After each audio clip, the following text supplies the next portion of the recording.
જય સ્વામિનારાયણ. બાપાશ્રીની વાત ભાગ 1 વાર્તા 10. સંવંત 1962 વૈશાખ વદી 7 રોજ સવારે સભામાં સ્વામી ઈશ્વરચરણદાસજીએ પૂછ્યું છે, ધર્મામૃતમાં બારસ અને પૂનમ એ 2 દિવસે પાકી રસોઈ લેવી એમ કહ્યું છે, તેનું અમારે કેમ કરવું? ત્યારે બાપાશ્રી બોલ્યા છે, સંતને શ્રીજી મહારાજની ઈચ્છાથી જે મળે તેનો શ્રીજી મહારાજને થાળ કરી જમાડવા, પછી પાણી નાખીને ખૂબ મેળવીને એરંડિયા જેવું કરીને મહારાજને સંભાળીને એકવાર જમવું, બીજી વાર જમવું નહીં. ડબ્બા ભરી રાખવા નહીં, જમવાની ના નથી. અને ભાતું તો ક્યારેક લાંબી મજલ કરવાની હોય ને અવશ્ય લેવું પડે એવું હોય તો લેવું. પોતાના હાથે થાળ કરીને શ્રીજી મહારાજને અને સંતને જમાડવાની શ્રદ્ધા રાખવી. શ્રીજી મહારાજને અને સંતને રસોઈ કરીને જમાડે તો મહાપ્રભુજી રાજી થાય, પણ બેસી રહ્યામાં કાંઈ સુખ મળે નહીં. કદાપી બ્રાહ્મણ પાસે રસોઈ કરાવવી પડે તો શ્રીજી મહારાજનો આશ્રિત હોય ને શુદ્ધ આચારવાળો પવિત્ર હોય તો તેના હાથની કરેલી જમવી, પણ સત્સંગી ન હોય તેના હાથનું ખાવું નહીં. ત્યારે સ્વામી બાલકૃષ્ણદાસજીએ પૂછ્યું છે, જે સાધુ વર્તમાન ન પાળતા હોય તેના હાથનું ખાવું પડે તો કેમ કરવું? ત્યારે બાપાશ્રી બોલ્યા છે, એવા હોય તો નોખી પંક્તિ કરવી, પણ તેના હાથનું ખાવું નહીં. ઇતિ વાર્તા 10. જય સ્વામિનારાયણ.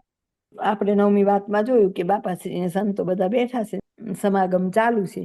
ત્યારે બધા રસાસ્વાદના ખંડનની વાત થઈ એટલે સંતો સામે પ્રશ્ન પૂછે છે કે તો અમારે તો બારસ ને પૂનમને દિવસે પાકી રસોઈ લેવાની હોય, કારણ કે જો સત્સંગ સમાજમાં બધા રસોઈ તો આપે જ, તો કોણ જમે? એટલે સંતો માટે જ કરીએ છીએ આપણે રસોઈ. તો રસોઈ તો બહુ આવે, તો કે અમારે શું કરવું? એટલે એનો ઉકેલ આપ્યો કે મહારાજ માટે તો બધા જ સરસ થાળ બનાવવા, પણ પોતે જમવાનું નહીં. પોતે કેવું કરવાનું કે પાણી નાખીને એરંડિયા જેવું કરી ભગવાનને યાદ કરી અને એક જ વાર જમવું, ડબ્બા ભરી રાખવા નહીં. બધી જે સલાહ છે આપણે આમાં બધી વાંચી લીધી. થાળ જાતે કરવામાં મહારાજનો રાજીપો વિશેષ છે, બેસી લેવાથી કઈ ન દી વળે. એટલે આપણે આ બધું આપણા ઉપર લેવાનું કે આપણે ભગવાનને થાળ સારા કરીને જમાડવા હોય તો આપણે શું કહીએ છીએ?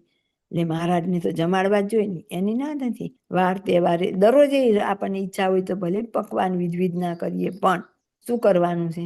તો કે આપણે જમવાનું નથી. સંતોને કીધું છે એ વાત આપણને પણ લાગુ પડે, નહીતર આપણે એવું થાય કે હું તો ભગવાન માટે થાળ કરું છું, આજ તો આ છે, આજ તો આ છે. 16 દીના શ્રાદ્ધ આવે એટલે રોજ નવી નવી વસ્તુ બનાવીએ, નામ દઈએ મહારાજનું, કામ કરીએ આપણું.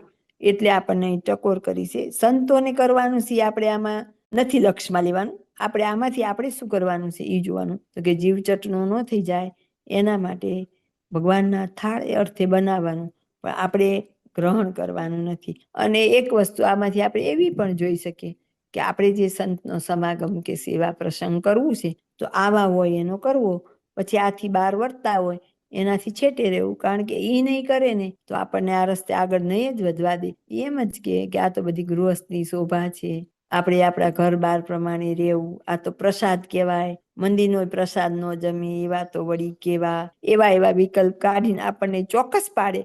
કારણ કે એને ખુદને આમાં પ્રગતિ નથી એટલે આપણને આગળ નહીં વધવા દે. તો આખી વાત હતી સંતો ઉપર, પણ સંતોના નિયમ મુજબ સંતોને લાગુ પડે, આપણા નિયમ મુજબ આપણે લાગુ પાડવાનું. અને આગળ કહી દીધું કે જે સાધુ વર્તમાન ન પાડતા હોય તેના હાથનું ખાવું કે કેમ? તો કે નોખી પંક્તિ કરવી. તો આપણને તે પ્રશ્ન નથી નડતો, પણ એટલો તો નડે ને કે એમના હાથની પ્રસાદી કેવું ગ્રહણ કરવું કે નહીં. તો એ ના પાડેલી છે. બાકી તો આપણે આ બધું સમજીએ જ છીએ, અને સંતોને શું કરવું એ જાણે. એમની ચર્ચામાં આપણે કંઈ પડવાની જરૂર નથી. પણ આનાથી બહાર વર્તા હોય એનો સમાગમ ન કરવો, એટલું આપણે જાણપણું રાખવું. જય સ્વામિનારાયણ.